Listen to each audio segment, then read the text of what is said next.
¿Qué tal? Les damos la bienvenida a un nuevo programa de la Fundación Ciudadanos del Mundo. Mi nombre es Luciana Groyo y estamos con Delfina, que les vamos a contar como todos los martes a las 17 horas cuáles son las noticias, tanto nacionales como internacionales respecto a la inmigración y algunas novedades que hay respecto a el arte, el cine y cómo se reflejan los problemas de la inmigración en esas esferas. Bueno, vamos a empezar con la inmigración y los cambios que está provocando en la educación, ¿sí? Aulas multiculturales, dice Clarín, cada vez hay más hijos de inmigrantes en las escuelas. Conviven en un mismo aula alumnos extranjeros, estudiantes locales e hijos de inmigrantes. ¿De qué países predominantemente? Predominantemente de Paraguay y Bolivia. Son los países que hay más personas en el colegio, que la matrícula extranjera, o sea, la cantidad de inmigrantes en el colegio subió un 10%. También en esta nota tenemos... ¿10% respecto de qué? ¿De qué un 10% respecto del 2001. Ajá. Siempre comparando, porque acá tenemos también datos del censo 2010. Y comparando con el censo del 2001, Clarín da de alguna manera una lectura diferente a la que habíamos hecho nosotros aquí, que también es válida, o sea, también es cierta, no es que está falseando los datos, pero dice, hay un 20% más de extranjeros que hace 10 años. Y recordemos que no había subido mucho con respecto al 2001 y que cuantos más nos íbamos hacia atrás, decíamos nosotros, había más cantidad de extranjeros. Clarín dice que por primera vez la inmigración subió desde 1914. Ese es el tema con las estadísticas, ¿no? Cada uno lo puede usar para su argumento según la mirada que uno le dé y los datos que quiera tomar, el recorte que haga de la realidad. Seguro, los datos son neutrales, pero la gente que los utiliza no. Y esto viene a confirmar de alguna manera lo que se suele hablar sobre la inmigración, que avanzó mucho. Y en el caso de lo que nosotros hablábamos también de... ¿Pero está descontrolada, como dice un político? No, ya eso dijimos que no, ya el programa pasado quedó demostrado. Y en realidad también es cierto que los inmigrantes latinoamericanos, ¿sí?, que ha sido la última oleada migratoria mayor, digamos, que sucede ahora y diferente a la de principios de siglo, ¿por qué hay hoy en día más inmigrantes latinoamericanos? En realidad también pasa que por el ciclo natural de la vida, nuestros abuelos españoles, tanos, se fueron muriendo y por eso hay más entre los extranjeros, ahora hay más latinoamericanos, pero no quiere decir que... O sea, la proporción dentro de la inmigración de latinoamericanos es mayor, no porque sean más los que vienen, sino porque son menos los europeos que vienen. Claro, exactamente. Los que hay acá en el país ya, están grandes. Van falleciendo y ya nos hicimos argentinos. Claro. Así que bueno, tenemos esos datos de esta nota que habla de cómo se da la discriminación, que es un gran desafío para los docentes en el aula. En este caso el filósofo Gustavo Schuckman, que es coordinador del área de formación ética y ciudadana para docentes del gobierno porteño, visitó una escuela y hay una anécdota que él cuenta que es muy interesante, porque dice que había 2 filas de bancos que le pareció muy extraño, porque de un lado estaban sentados los rubios y de otro lado los morochos. Y preguntó, y resulta que esta distribución había sido adoptada por los mismos alumnos, ¿sí? Esto pasa porque a raíz de la discriminación, las mismas personas que son de la misma nacionalidad se juntan y se automarginan de alguna manera. Entonces el aula, en vez de que sea un espacio de integración, pasa a ser un espacio de discriminación. Entonces, bueno, él da la recomendación para los docentes de que se aborde el tema de la discriminación en las aulas, pero que se aborde a través de cuentos, de películas, de forma, digamos, tangencial y no machacando siempre con el mismo discurso que por ahí no es muy efectivo. Sí, a veces suscita más una mayor... las personas se enfrentan, suscita demasiada violencia y los chicos por ahí se enfrentan más que sentirse fraternizados, ¿no? Ese es el tema. Y vos tenés también un museo que está abriendo de la inmigración. El Museo Nacional de la Inmigración, en Bariloche, en el Museo de la Patagonia, la Muestra Nacional de Inmigración. Es una muestra itinerante. Abre hoy en Bariloche y va a estar hasta el 16 de septiembre. Es en el Centro Cívico de Bariloche, Museo de la Patagonia. Muestra 200 años de historia de inmigración argentina, a través de fotografías, infografías, cuadros estadísticos, líneas de tiempo, proyecciones audiovisuales sobre la historia de la inmigración en el país y el funcionamiento de la Dirección General de Inmigración. Una de las cosas más lindas que va a tener esta muestra es que vos lo entendiste mejor que yo. A ver, contalo. Sí, que se va a poder llevar un certificado, o sea, se puede pedir un certificado de tus antepasados que hayan llegado al país. O sea, si vos, bueno, obviamente sabés nombre y apellido, podés pedir que te den el certificado de cuándo entró, esto siempre y cuando haya entrado entre 1882 y 1950. Ajá. Una forma de hacer consciente que todos somos hijos de inmigrantes y tenés la papeleta que le dieron cuando entró a tu abuelo, abuela. El barco en el que llegó al puerto de origen, religión, estado civil, muchos no sabemos. Es verdad, sí. Mi abuela venía en el barco, por ejemplo, de Rumania. La mamá de mi abuela venía al banco de Rumania y la quisieron llevar para prostitución.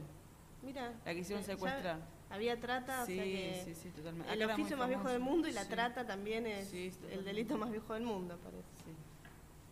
Bueno, esa foto, bueno. Sí, la rescató una señora y la llevó con un tío que tenía acá, pero si no... Bueno, y otra vez hacemos la reconstrucción de la historia de tu abuela, entonces. ¿Por qué no Dale, voy a contar. Mi mamá hace una obra de teatro sobre eso. Mira. Sí, va a estar mañana en...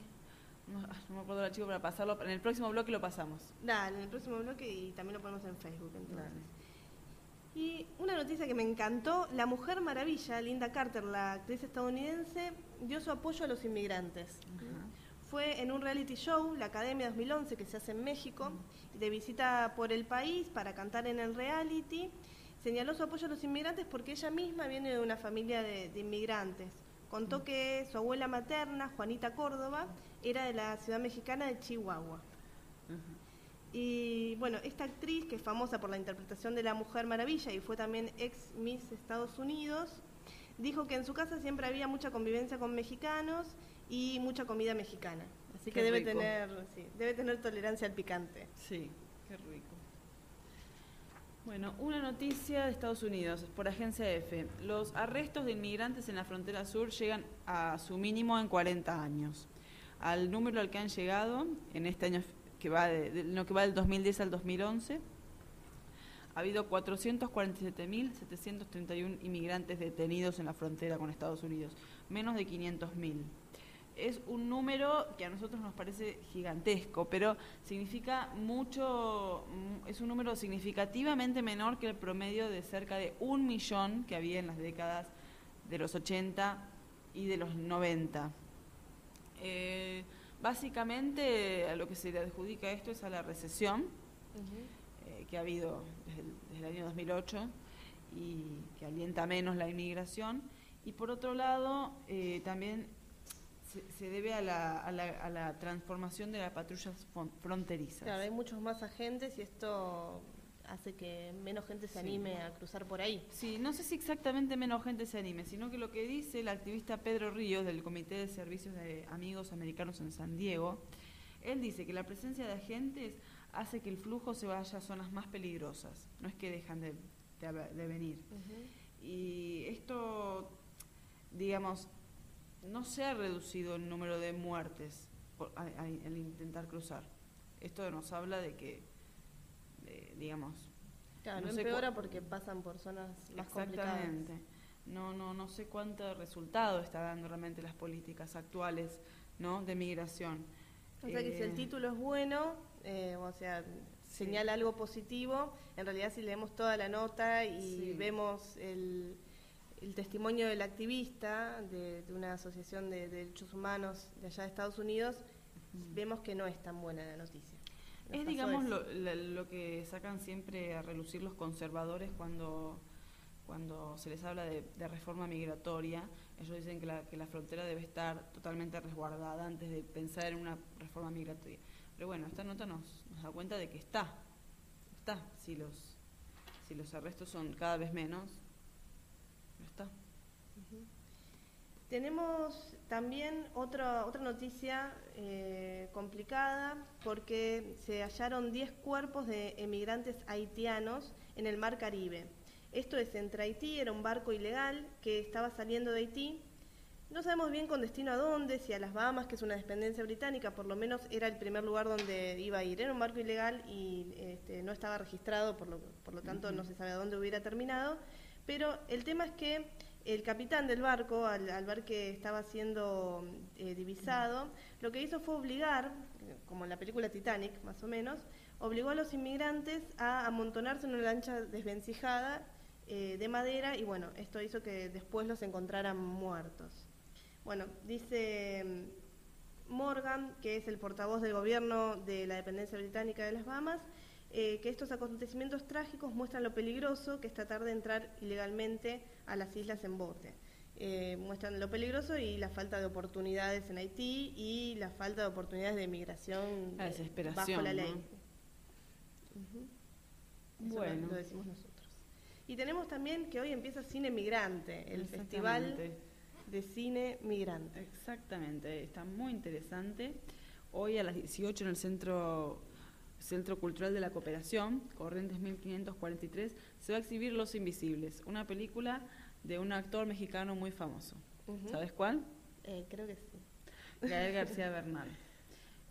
Amnesty International le pidió que haga una película sobre la inmigración, sobre este drama humano que es la inmigración, y él salió con estos 4 documentales que forman Los Invisibles. Siendo él otro de los mexicanos que triunfaron en Estados Unidos, que hoy hablábamos de Linda Carter, claro, de Salma Hayek también, nos acordábamos, y Gael García Bernal. Sí, se ve que es un tema muy presente para los mexicanos, ¿no? Porque está en todo. Y no hay que olvidarse de dónde salimos. Sí. Bueno, el primero es SeaWorld, que quiere decir mundo marino. Ajá. Se trata de una niña en México que sueña con conocer el mundo marino de Estados Unidos. Habla un poco de la fantasía. No en de San Clemente. No en de San Clemente. Eso debe ser mejor. Yo, conociendo todo eso, Disney y todo eso, debe ser creo. Más espectacular, seguro. Habla un poco de las fantasías que despierta, no solo en México, en toda Latinoamérica, Estados Unidos, y ese poder inconmensurable, ese consumismo, esa cantidad de dinero. Despierta desde muy chiquitos. Los chicos tienen la fantasía, la idea de ir a la juguetería de Miami, ¿no? Entonces, bueno, habla un poquito de eso. Otro de los documentales tiene un título que, si yo te lo digo así, no dice mucho. Es 6 de cada 10. Entonces, yo te digo a qué se refiere, te vas a largar a llorar. Son la cantidad de mujeres que son violadas cruzando la frontera de México a Estados Unidos. 6 de cada 10. En particular se trata de mujeres hondureñas. Ajá. Porque vos sabés que muchos centroamericanos pasan por México para entrar en Estados Unidos.